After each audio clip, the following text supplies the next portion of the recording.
Question for all the candidates. I'll read it twice. What do you think the mayor and city council could have done about Thorn Creek, the Highway 95 to Moscow? What do you think the mayor and city council could have done about Thorn Creek Road to Moscow, Highway 95? And go that way. Answer your version.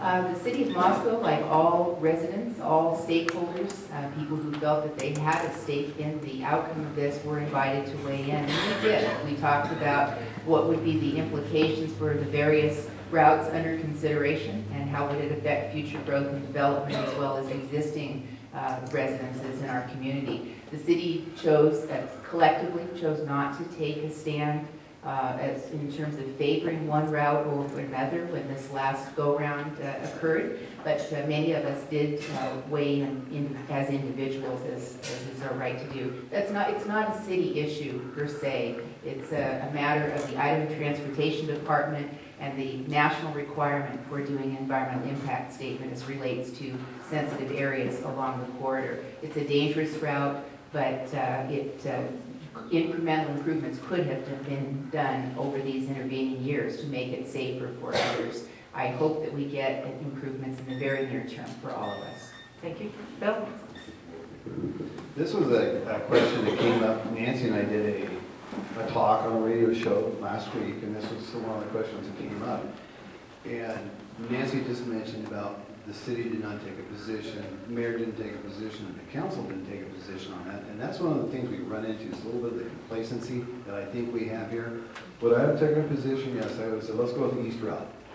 As a mayor of Moscow, I like the east route. Now, would that be popular? I don't know, but I thought that made a good route. I was on council when this first came a number of years back, and the east route seemed like the right one to go with. And we went through all the different lawsuits and researching on all the environmental studies and all those things. It's time to move forward with this thing because that road is dangerous and we need to move on. Thank you. Art? Yeah, this one is a puzzle. So how much can Moscow do about the Thorn Creek connector? And I'm not sure we can do much, but what City Council and the Mayor do have is the power of the letter. And we need to sit down, write a letter to the ITD and say, will you people please figure out where you're going to put that road, because we need to get that figured out. It's over a year, or getting close to a year, since they promised us a decision on that. And they need to move forward on it. Everybody's going to hate them no matter what they choose, so they're just going to have to choose something. So personally, I think it's screwing up the whole development of South Moscow, because we don't know what the alignment's going to be. Prime Land is holding off on development because they don't want to build something and have the highway designated to go right through them. Similarly, the Southeast Industrial Park is also kind of lost because we don't know where the highway's going. In any case, the mayor and the city council need to sit down, write a rather strongly worded letter, and ship it off to ITD and say, make up your minds, please.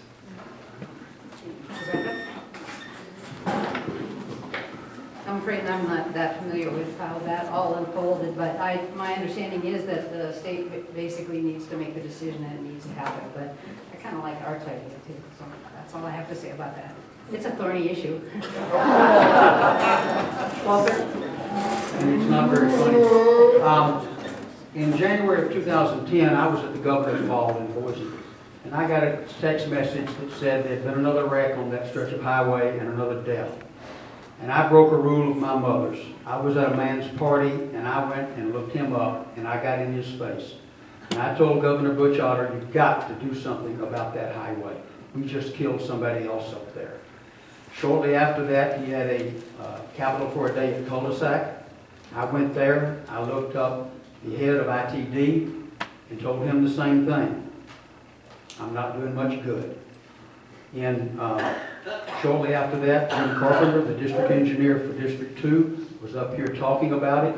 I asked him, and he later furnished me upon 3 phone calls saying, please send it a timeline for when they thought they might get this done. Build something somewhere, but hurry up, is my position. I'm not sure exactly what more a single council person can do, but maybe if the council as a whole did it, it might have more impact. John? I think I agree with everybody here. Something needs to be done. People are getting hurt at an alarming rate. People are getting killed at an alarming rate. Personally, I favor the east Would that be it, Art? That would be the one, yes. I made a mistake and called it the North last night. I prefer that, but what I prefer more than anything else is doing something. Let the IDT people know, let the state know that we're holding up progress, people are being killed, something needs to be done. Make a decision, and let's move ahead. Thank you. Want to route the mic back down here. It's Bill Turner first. This is the question for